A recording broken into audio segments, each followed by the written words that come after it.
1916 ಮೇ 25ರಂದು ಸ್ವಾತಂತ್ರ್ಯ ಹೋರಾಟಗಾರ ಶ್ರೀದೇವ್ ಸುಮನ್ ಅವರು ಗರ್ವಾಲ್ನ ತೆಹರಿಯಲ್ಲಿ ಜನಿಸಿದರು. ಶ್ರೀದೇವ್ ಸುಮನ್ ಅವರ ಹೆಸರನ್ನು ಅನೇಕ ಜನರು ಕೇಳದೇ ಇರಬಹುದು, ಆದರೆ ಅವರ ತ್ಯಾಗ ಭಗತ್ ಸಿಂಗ್ ಅವರ ತ್ಯಾಗಕ್ಕಿಂತ ಕಡಿಮೆಯದೇನಲ್ಲ. ಆದ್ದರಿಂದ ಅವರನ್ನು ಗರ್ವಾಲ್ನ ಭಗತ್ ಸಿಂಗ್ ಎಂದು ಕರೆಯಬಹುದು. ತೆಹರಿಯ ರಾಜಪ್ರಭುತ್ವದ ದೌರ್ಜನ್ಯದ ವಿರುದ್ಧ ಹೋರಾಡಿದ ಸುಮನ್ 1943ರಲ್ಲಿ ಜೈಲು ಪಾಲಾದರು. ನಂತರ ಸುಳ್ಳು ಸಾಕ್ಷಿಗಳನ್ನು ಬಳಸಿ ಅವರ ಮೇಲೆ ಕಾನೂನು ಕ್ರಮ ಜರುಗಿಸಲಾಯಿತು. 28ನೇ ವಯಸ್ಸಿನಲ್ಲಿ ಶ್ರೀದೇವ್ ಸುಮನ್ ಜನರಿಗಾಗಿ ಪ್ರಜಾಮಂಡಲವನ್ನು ಸ್ಥಾಪಿಸಲು ಒತ್ತಾಯಿಸಿದ್ದಕ್ಕಾಗಿ ತನ್ನದೇ ರಾಜ್ಯದ ರಾಜರಿಂದ ಕಿರುಕುಳ ಮತ್ತು ಕ್ರೂರ ಶೋಷಣೆಯನ್ನು ಎದುರಿಸಬೇಕಾಯಿತು. 1943ರಲ್ಲಿ ಸುಮನ್ ಜೈಲಿಗೆ ಹೋದಾಗಲೂ ಅವರು ದೌರ್ಜನ್ಯ ಎದುರಿಸಬೇಕಾಯಿತು. ಆದರೆ ಅವರು ಎಲ್ಲವನ್ನೂ ಮೌನವಾಗಿ ಸಹಿಸುವವರಾಗಿರಲಿಲ್ಲ. ತಮ್ಮ ಮೇಲೆ ನಡೆಯುತ್ತಿರುವ ದೌರ್ಜನ್ಯದ ವಿರುದ್ಧ 21 ದಿನಗಳ ಕಾಲ ಉಪವಾಸ ಸತ್ಯಾಗ್ರಹ ನಡೆಸಿದರು.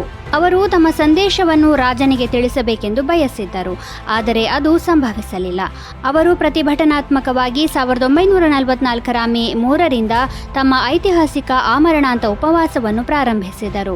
ಅಷ್ಟರಲ್ಲಿ ಅವರಿಗೆ ಹಲವು ರೀತಿಯಲ್ಲಿ ಚಿತ್ರಹಿಂಸೆ ನೀಡಿದರೂ ಕೂಡ ಅವರು ದೃಢವಾಗಿಯೇ ಇದ್ದರು. ಆದರೆ ಜೈಲಿನಲ್ಲಿ ಚಿತ್ರಹಿಂಸೆಯನ್ನು ಎದುರಿಸಿದ ನಂತರ ಅವರು ಅಂತಿಮವಾಗಿ 1944ರ ಜುಲೈ 25ರಂದು ಕೊನೆಯುಸಿರೆಳೆದರು. ಶ್ರೀದೇವ್ ಸುಮನ್ ಅವರ ಈ ತ್ಯಾಗವು ತೆಹರಿ ರಾಜಪ್ರಭುತ್ವದ ಅಂತ್ಯಕ್ಕೆ ಕಾರಣವಾಯಿತು. ಜೊತೆಗೆ ಅವರ ತ್ಯಾಗ ದೇಶಾದ್ಯಂತ ಸ್ವಾತಂತ್ರ್ಯ ಹೋರಾಟಗಾರರಿಗೆ ಸ್ಫೂರ್ತಿಯ ಮೂಲವಾಯಿತು. ಶ್ರೀದೇವ್ ಸುಮನ್ ಅವರು ಚಿಪ್ಕೋ ಚಳುವಳಿಯ ಪ್ರಸಿದ್ಧ ನಾಯಕ ಸುಂದರ್ಲಾಲ್ ಬಹುಗುಣ ಅವರಿಗೆ ಸ್ಫೂರ್ತಿಯ ಮೂಲವಾಗಿದ್ದರು. ಪ್ರತಿ ವರ್ಷ ಮೇ 25ರಂದು ಶ್ರೀದೇವ್ ಸುಮನ್ ಅವರ ಜನ್ಮದಿನವನ್ನು ಸುಮನ್ ದಿನ ಎಂದು ಆಚರಿಸಲಾಗುತ್ತದೆ. ಕ್ರಾಂತಿಕಾರಿ ರಾಶ್ ಬಿಹಾರಿ ಬೋಸ್ ಅವರು 1886ರ ಮೇ 25ರಂದು ಬಂಗಾಳದಲ್ಲಿ ಜನಿಸಿದರು. ರಾಶ್ ಬಿಹಾರಿ ಬೋಸ್ ಅವರು ಚಿಕ್ಕ ವಯಸ್ಸಿನಲ್ಲೇ ಸ್ವಾತಂತ್ರ್ಯ ಹೋರಾಟದಲ್ಲಿ ಪಾಲ್ಗೊಂಡರು ಮತ್ತು ತಮ್ಮ ಇಡೀ ಜೀವನವನ್ನು ದೇಶದ ಸ್ವಾತಂತ್ರ್ಯಕ್ಕಾಗಿ ಮುಡಿಪಾಗಿಟ್ಟರು. ಅವರು ಗದರ್ ಯೋಜನೆ, ಲಾರ್ಡ್ ಹಾರ್ಡಿಂಜ್ ಅವರನ್ನು ಹತ್ಯೆ ಮಾಡುವ ಪ್ರಯತ್ನ ಮತ್ತು ಆಜಾದ್ ಹಿಂದ್ ಫೌಜ್ ಸ್ಥಾಪನೆಯಂತಹ ಅನೇಕ ಗಮನಾರ್ಹ ಕಾರ್ಯಗಳಿಗೆ ಕೊಡುಗೆ ನೀಡಿದರು. ಜಪಾನಿನಲ್ಲಿ ನೆಲೆಸಿದ್ದಾಗಲೂ ದೇಶದ ಸ್ವಾತಂತ್ರ್ಯಕ್ಕಾಗಿ ನಿರಂತರವಾಗಿ ಶ್ರಮಿಸಿದರು. ಸುಭಾಷ್ ಚಂದ್ರ ಬೋಸ್ ಅವರನ್ನು ಆಜಾದ್ ಹಿಂದ್ ಫೌಜ್ ಮುಖ್ಯಸ್ಥರನ್ನಾಗಿ ಮಾಡಿದವರೇ Rash Behari Bose. Governor general lord Charles Hardinge ಅವರನ್ನು ಕೊಲ್ಲುವ ವಿಫಲ ಪ್ರಯತ್ನದ ನಂತರ ಲಾಲಾ ಲಜಪತ್ ರಾಯ್ ಅವರ ಆದೇಶದ ಮೇರೆಗೆ ರಾಶ್ ಬಿಹಾರಿ ಬೋಸ್ ಜಪಾನ್ಗೆ ಹೋದರು ಎಂದು ನಂಬಲಾಗಿದೆ. ಜಪಾನ್ನಲ್ಲಿ ಅವರು ಇಂಗ್ಲಿಷ್ ಬೋಧನೆ, ಬರವಣಿಗೆ ಮತ್ತು ಪತ್ರಿಕೋದ್ಯಮದಲ್ಲಿ ಕೆಲಸ ಮಾಡಿದರು. ನ್ಯೂ ಏಷ್ಯಾ ಎಂಬ ಪತ್ರಿಕೆಯನ್ನು ಆರಂಭಿಸಿ ಜಪಾನಿ ಭಾಷೆಯಲ್ಲಿ ಒಟ್ಟು 16 ಪುಸ್ತಕಗಳನ್ನು ಕೂಡ ಬರೆದಿದ್ದಾರೆ. 1942ರ ಮಾರ್ಚ್ನಲ್ಲಿ ಅವರು ಟೋಕಿಯೋದಲ್ಲಿ ಇಂಡಿಯನ್ ಇಂಡಿಪೆಂಡೆನ್ಸ್ ಲೀಗ್ ಅನ್ನು ಸ್ಥಾಪಿಸಿದರು ಮತ್ತು ಭಾರತದ ಸ್ವಾತಂತ್ರ್ಯಕ್ಕಾಗಿ ಸೈನ್ಯವನ್ನು ರಚಿಸುವ ಪ್ರಸ್ತಾಪವನ್ನು ಸಹ ಮಂಡಿಸಿದರು. ಇಲ್ಲಿಂದಲೇ ಆಜಾದ್ ಹಿಂದ್ ಫೌಜ್ ಆರಂಭವಾಯಿತು. ರಾಶ್ ಬಿಹಾರಿ ಬೋಸ್ 1945ರ ಜನವರಿ 21ರಂದು ಕೊನೆಯುಸಿರೆಳೆದರು. 2022ರ ಮೇ 25ರಂದು ಬಾರಾಮುಲ್ಲಾ ಪ್ರದೇಶದಲ್ಲಿ ಭಯೋತ್ಪಾದಕರೊಂದಿಗಿನ ಎನ್ಕೌಂಟರ್ನಲ್ಲಿ ಜಮ್ಮು ಮತ್ತು ಕಾಶ್ಮೀರ ಪೊಲೀಸ್ ಪೇದೆ ಮುದಾಸಿರ್ ಅಹ್ಮದ್ ಶೇಖ್ ಕೊಲ್ಲಲ್ಪಟ್ಟರು.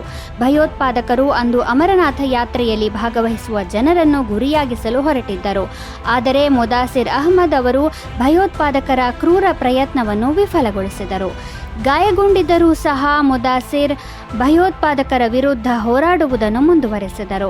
ಆದರೆ ಗಂಭೀರವಾದ ಗಾಯಗಳಾದ ಕಾರಣ ಅವರು ಪ್ರಾಣತ್ಯಾಗ ಮಾಡಿದರು. ಈ ಕಾರ್ಯಾಚರಣೆಯಲ್ಲಿ ಮುದಾಸಿರ್ ಅಹ್ಮದ್ 3 ಉಗ್ರರನ್ನು ಹತ್ಯೆ ಮಾಡಿದ್ದರು. ಈ ಶೌರ್ಯಕ್ಕಾಗಿ ಅವರಿಗೆ ಮರಣೋತ್ತರವಾಗಿ ಶೌರ್ಯ ಚಕ್ರವನ್ನು ನೀಡಿ ಗೌರವಿಸಲಾಯಿತು. ಮುದಾಸಿರ್ ಅಹ್ಮದ್ ಶೇಖ್ ಅವರನ್ನು ಅವರ ಪ್ರದೇಶದಲ್ಲಿ ಬಿಂದಾಸ್ ಎಂಬ ಹೆಸರಿನಿಂದ ಕರೆಯಲಾಗುತ್ತಿತ್ತು. ಅವರ ನೆನಪಿಗಾಗಿ ಬಾರಾಮುಲ್ಲಾದಲ್ಲಿ ಬಿಂದಾಸ್ ಚೌಕ್ ಸ್ಥಾಪಿಸಲಾಗಿದೆ. 1915ರ ಮೇ 25ರಂದು ಗಾಂಧಿಯವರು ದಕ್ಷಿಣ ಆಫ್ರಿಕಾದಿಂದ ಹಿಂದಿರುಗಿದ ನಂತರ ಗುಜರಾತ್ನ ಸಾಬರಮತಿ ನದಿಯ ಬಳಿ ಸಾಬರಮತಿ ಆಶ್ರಮ ಸ್ಥಾಪಿಸಲಾಯಿತು. ಈ ಆಶ್ರಮವನ್ನು ಗಾಂಧಿಯವರ ಮನೆ ಎಂದು ಕರೆಯಲಾಗುತ್ತದೆ. ಅವರು ಇಲ್ಲಿ ವಾಸಿಸುತ್ತಿದ್ದರು ಮತ್ತು ಅದರ ಸುತ್ತಲೂ ಕೃಷಿ ಹಾಗೂ ಪಶುಪಾಲನೆ ಮುಂತಾದ ಕೆಲಸಗಳನ್ನು ಮಾಡಿದರು. ಸಾಬರಮತಿ ಆಶ್ರಮವು 1930ರವರೆಗೂ ಗಾಂಧಿಯವರ ಮನೆಯಾಗಿತ್ತು. ಈ ಆಶ್ರಮದಿಂದಲೇ ಸ್ವಾತಂತ್ರ್ಯ ಹೋರಾಟ ಆರಂಭವಾಯಿತು. 1930ರಲ್ಲಿ ಗಾಂಧಿಯವರು ಸಾಬರಮತಿ ಆಶ್ರಮದಿಂದ ದಂಡಿ ಮೆರವಣಿಗೆಯನ್ನು ಪ್ರಾರಂಭಿಸಿದರು. ಸಾಬರಮತಿಯಿಂದ ದಂಡಿಗೆ ತಲುಪುವ ಮೂಲಕ ಗಾಂಧಿ ಸ್ವತಃ ಬ್ರಿಟಿಷ್ ಕಪ್ಪು ಉಪ್ಪಿನ ಕಾನೂನನ್ನು ಮುರಿದರು. ಕ್ರಾಂತಿಕಾರಿಗಳ ಹೆಚ್ಚುತ್ತಿರುವ ವಿರೋಧವನ್ನು ಕಂಡು ಬ್ರಿಟಿಷರು ಸತ್ಯಾಗ್ರಹಿಗಳೆಲ್ಲರನ್ನೂ ಜೈಲಿಗೆ ಹಾಕಿ ಅವರ ಆಸ್ತಿಯನ್ನು ಮುಟ್ಟುಗೋಲು ಹಾಕಿಕೊಂಡರು. ನಂತರ ಗಾಂಧಿಯವರು ಸಾಬರಮತಿ ಆಶ್ರಮವನ್ನು ಕೂಡ ಮುಟ್ಟುಗೋಲು ಹಾಕಿಕೊಳ್ಳಬೇಕೆಂದು ಹೇಳಿದರು. ಆದರೆ ಬ್ರಿಟಿಷರು ಒಪ್ಪಲಿಲ್ಲ. ದೇಶ ಸ್ವತಂತ್ರವಾಗುವವರೆಗೆ ಈ ಆಶ್ರಮಕ್ಕೆ ಕಾಲಿಡುವುದಿಲ್ಲ ಎಂದು ಗಾಂಧಿಯವರು ಪ್ರಮಾಣ ಮಾಡಿದರು. ದೇಶವು 1947ರ ಆಗಸ್ಟ್ 15ರಂದು ಸ್ವತಂತ್ರವಾಯಿತು. ಕೆಲವು ತಿಂಗಳುಗಳ ನಂತರ ಅಂದರೆ 1948ರ ಜನವರಿ 30ರಂದು ಗಾಂಧಿಯನ್ನು ಹತ್ಯೆ ಮಾಡಲಾಯಿತು. ಹಾಗಾಗಿ ಗಾಂಧಿಯವರು ಸಾಬರಮತಿ ಆಶ್ರಮಕ್ಕೆ ಹಿಂತಿರುಗಲು ಸಾಧ್ಯವಾಗಲಿಲ್ಲ.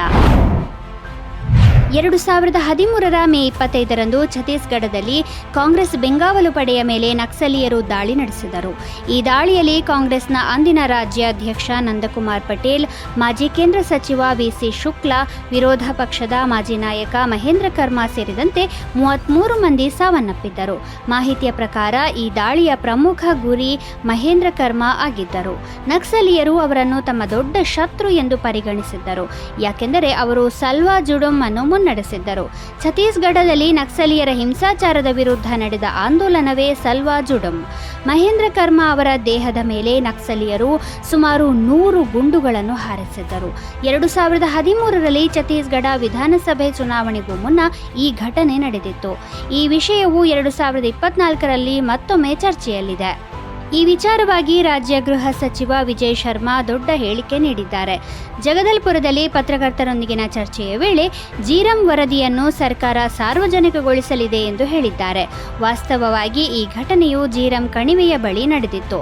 ಆದ್ದರಿಂದ ಇದನ್ನು ಜೀರಂ ಕಣಿವೆ ಹತ್ಯಾಕಾಂಡ ಎಂದು ಕರೆಯುತ್ತಾರೆ.